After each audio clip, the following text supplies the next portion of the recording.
Croeso, welcome to the next part of our study and Lectio Divina on the Gospel of Thomas. Once again, we are going to be reading from Jean-Yves Leloux's translation of the Gospel of Thomas. And this time we will be reading saying 51 to 56. And if you're following with the book, then it begins on page 31.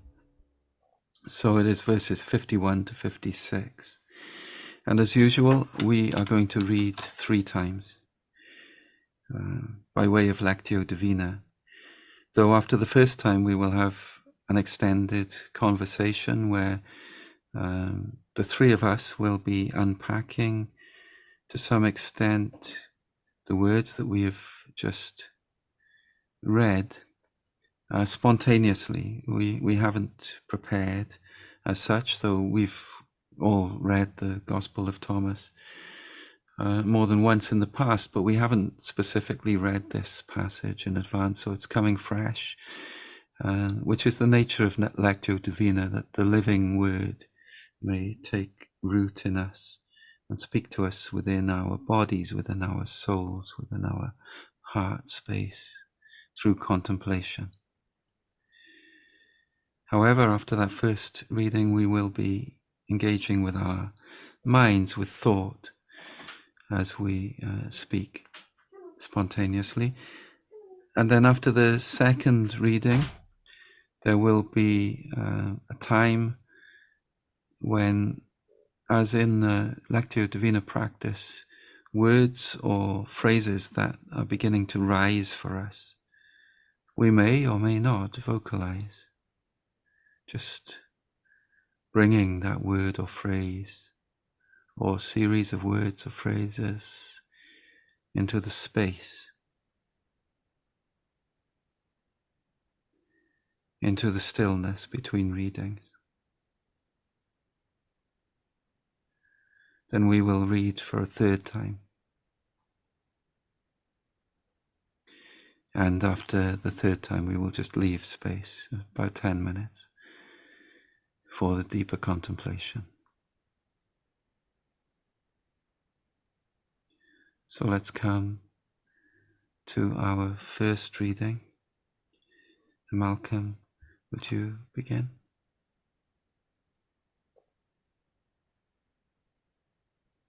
His disciples said to him, "When will the dead be at rest? When will the new world come?" He answered them, "What you are waiting for has already come, but you do not see it." His disciples said to him, 24 prophets have spoken in Israel, and they all spoke of you."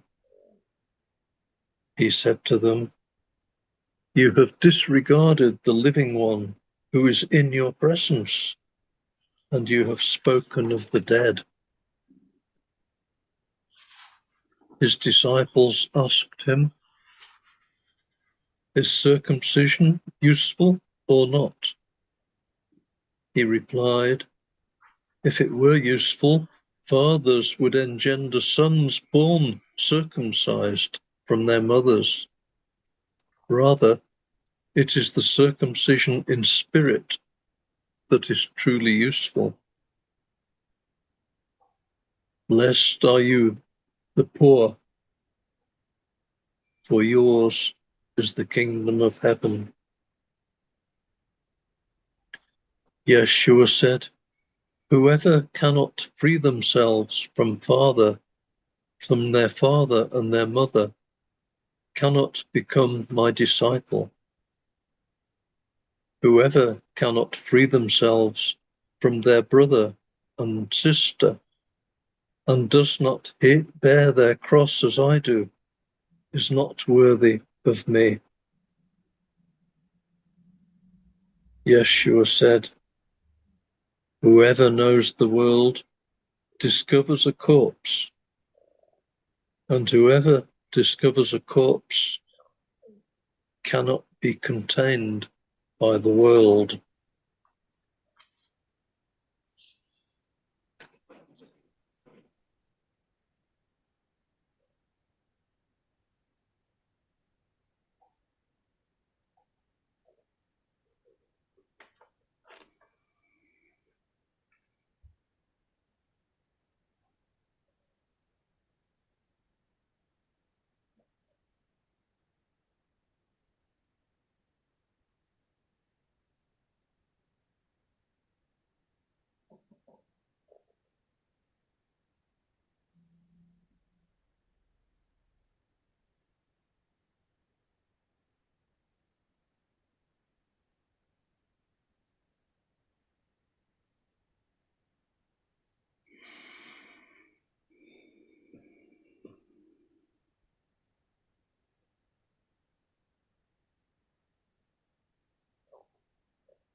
It has a element for me of, this is a transposing this situation into a more a kind of church situation where people are engaging in a Bible study class and trying to work out what is right and wrong religion from these Bible studies classes, completely missing the reality that Jesus is not talking about how to do religion.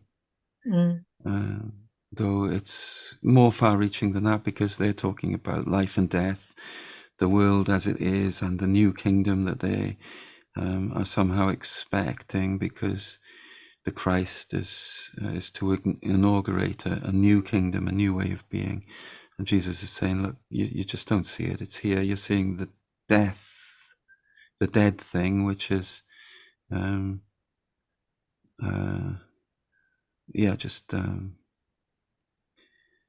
viewing reality in these dimensions of what you can apprehend with your senses, I suppose, what you can see and feel, and the kind of linear understanding of time and space and everything else. And so doing this, you're seeing a corpse. But if you see the corpse, then you're free of that. If you see that it's a corpse, that this is a corpse of thought, then you're free of its effect, free of its constraints. I've drifted a little bit from the initial linking to a Bible study class, but I have to feel for the disciples as well, as they're struggling, aren't they? They're always struggling as the Master is speaking what is elusive to them a lot of the time, because they're thinking as the world thinks. That's the way they've been brought up. They're trying to get a grip, aren't they, on what does it mean, and maybe trying to categorize it in their minds, and know in an ordinary everyday sense to kind of file it away in the right part of the brain. But yes, he's sweeping it aside, isn't he? In that verse 53 about circumcision, which is a very important matter, wasn't it?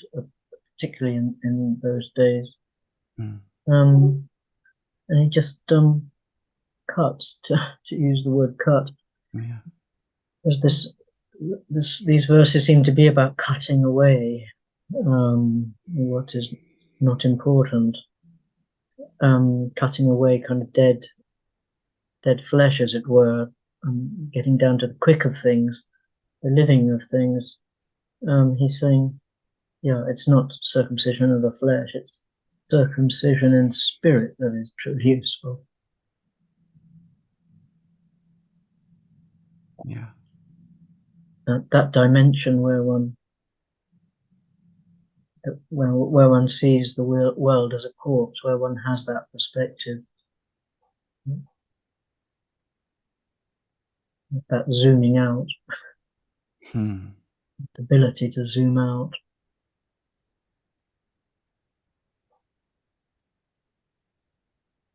I'm reminded of some words of Thomas Traherne, Anglican priest from the 18th century. He said, "You do not see the world aright unless you wake up every morning in paradise." Oh, And it is that choice. I remember you brought us some words from Sufi teaching in one of your meditations, Joe, about the choice really of living in heaven or living in hell, living in the corpse of the world in this context, or living in the new world or the real world that is here. It's already come, but you do not see it, as it says.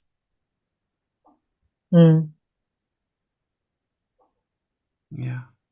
Yes, I can't remember what that teaching was, Malcolm, but the one that comes to mind is the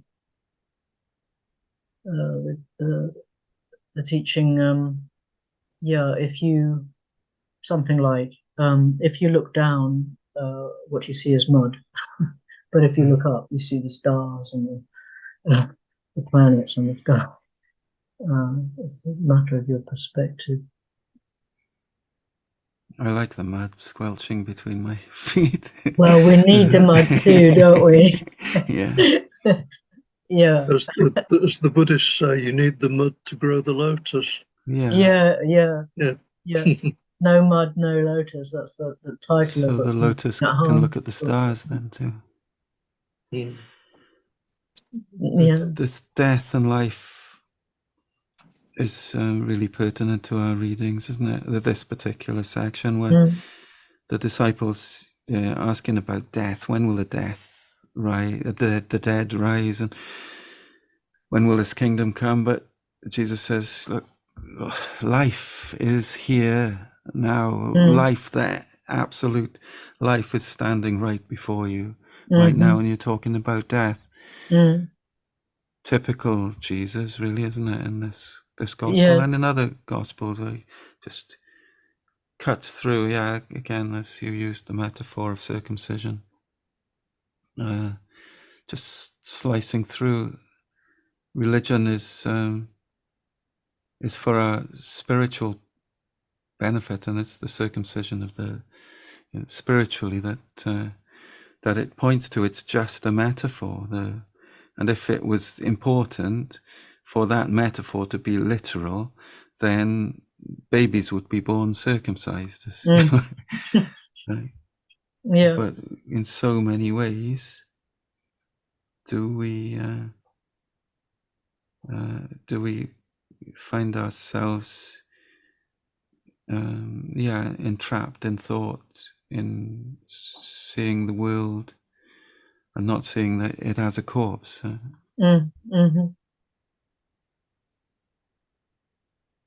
As it says, you've disregarded the living one, capital L, capital O, who is in your presence, and you've spoken of the dead.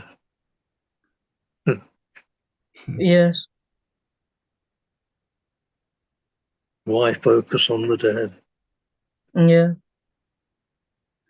Such a powerful interaction, isn't it, between the master and the disciples, the students, between us and Christ. Yes, one imagines the disciples were feeling quite pleased with themselves. Yeah. I got it now. Yes, I all spoke about you. Oops, no, I haven't. I wish I hadn't said that. And so, yeah,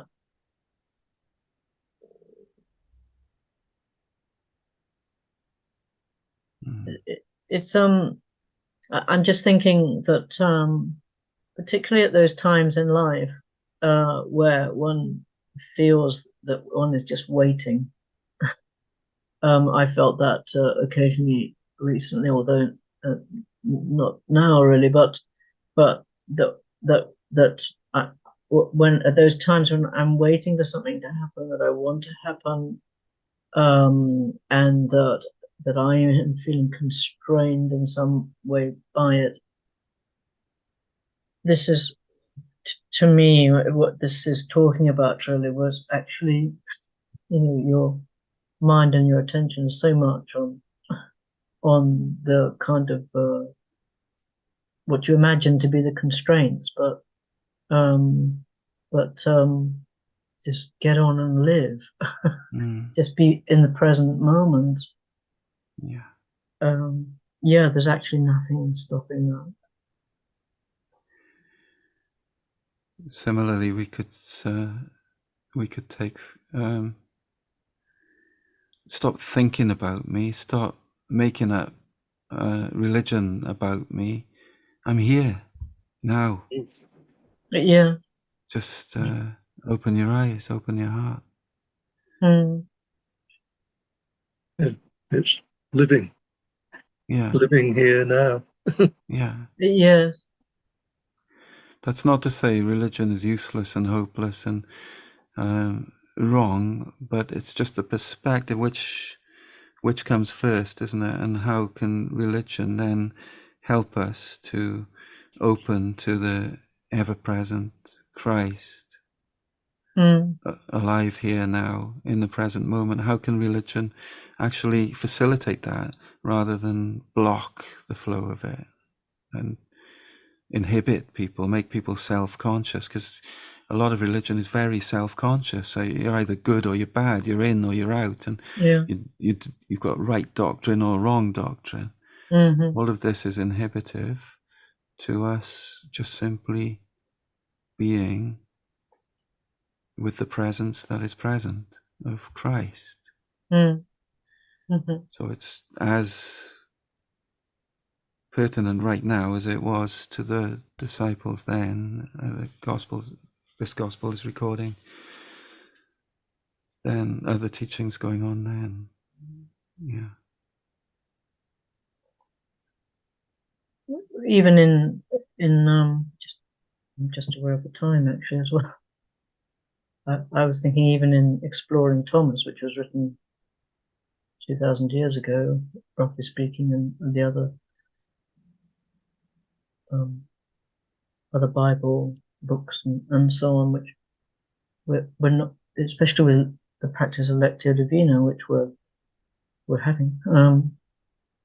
It brings that what one would think was past material into the present. It becomes present in oneself, doesn't it? Yeah. That's the living that we're concentrating. We're not concentrating on the page, on the word on the page. We're concentrating on the living word. I think you said that. Happening right now. Shall we let it happen right now and have a second reading? Yes. Would you like to read, Joe?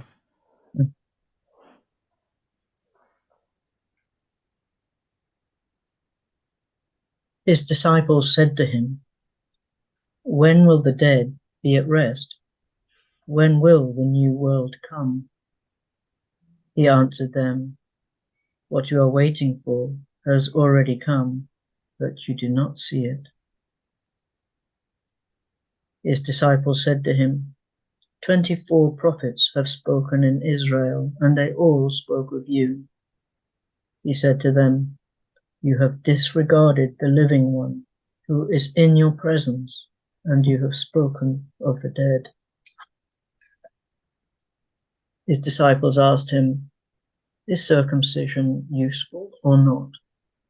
He replied, if it were useful, fathers would engender sons born circumcised from their mothers.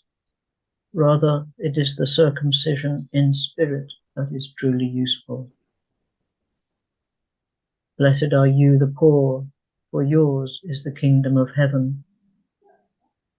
Yeshua said, whoever cannot free themselves from their father and their mother cannot become my disciple.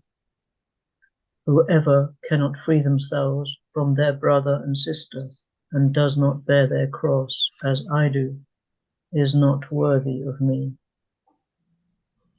Yeshua said, whoever knows the world discovers a corpse, and whoever discovers a corpse cannot be contained by the world.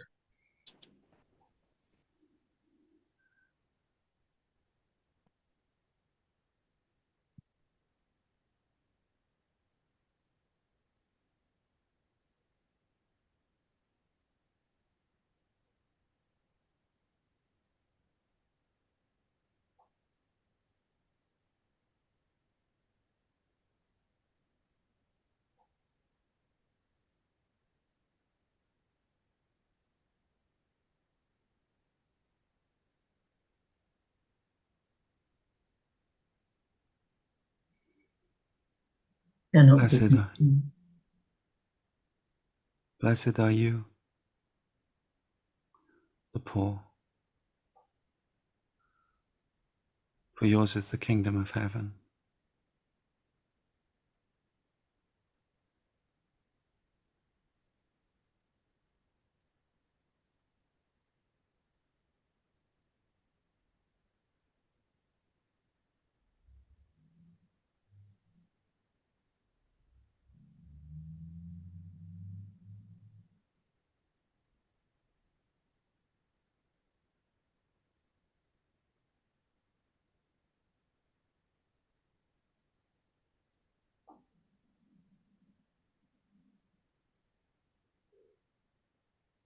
Cannot be contained.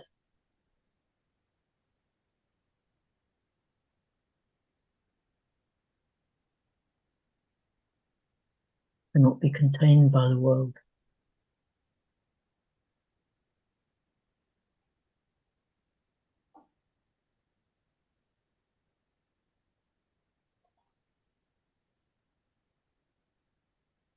What you are waiting for has already come, but you do not see it.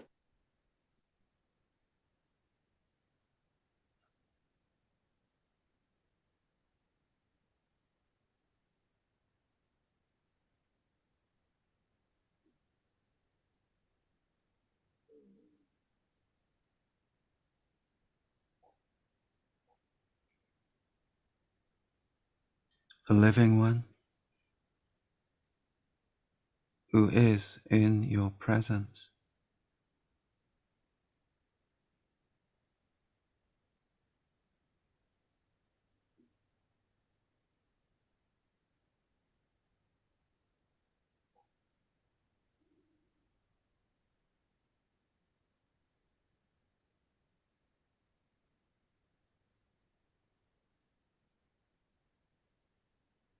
Who is living presence, uncontainable.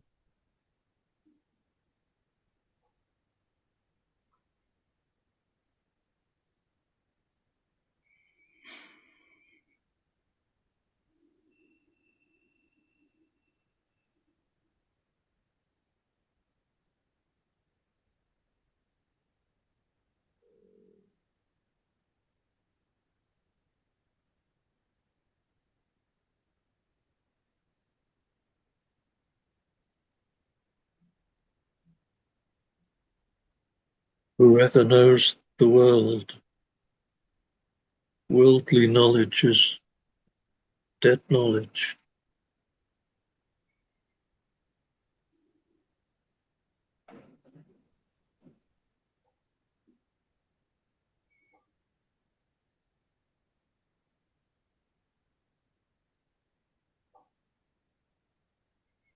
The one who sees the world cannot be contained by the world.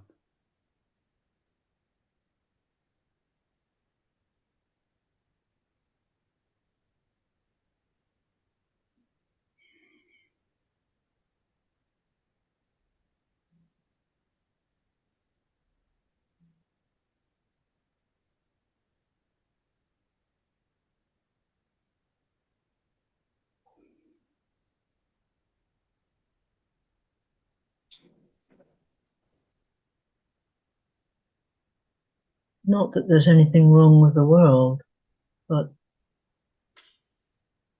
if we think we know it, it is already past, it is already dead.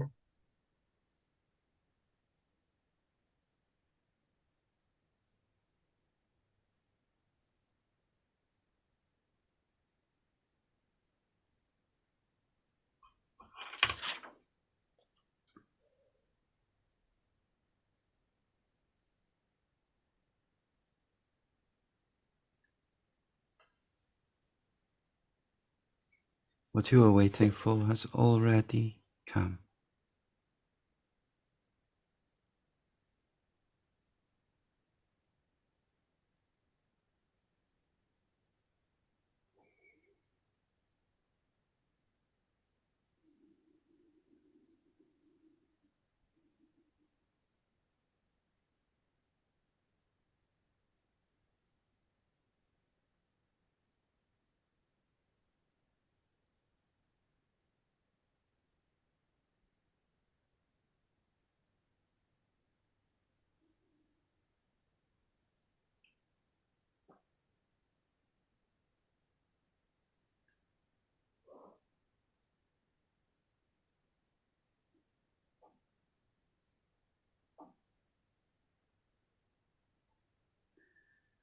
So we come to a third reading, after which there will be an extended silence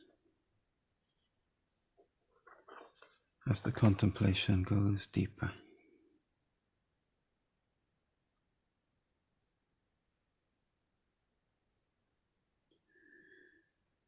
His disciples said to him, "When will the dead be at rest?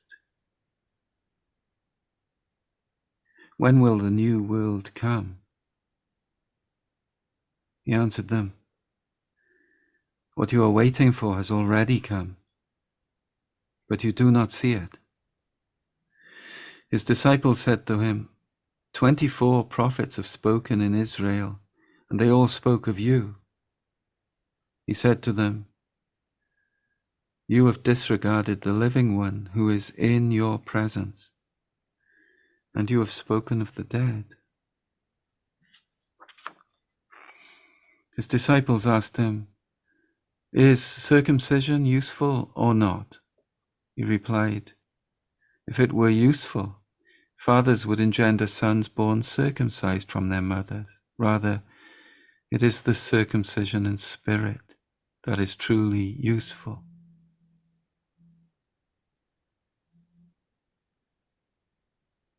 Blessed are you, the poor, for yours is the kingdom of heaven.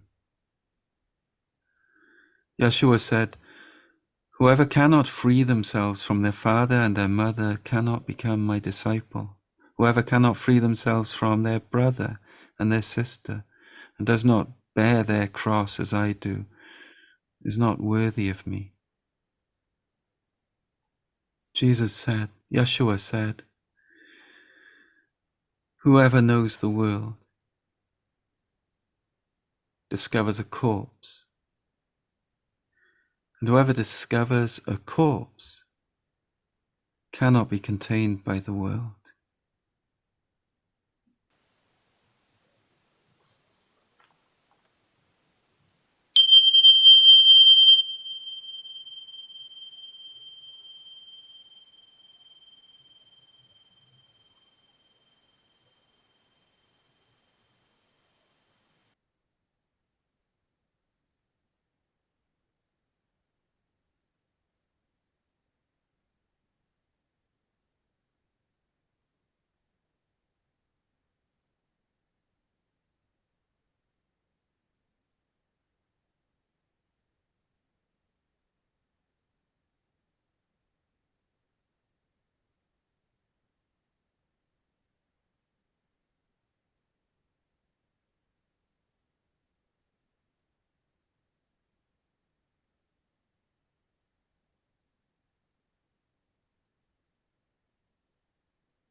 we hope you enjoyed thinking and experiencing and practicing with us. Do join us live next Monday, the 23rd of October. Our website, the School of Christian Mysticism.co.uk, if you'd like to contact us.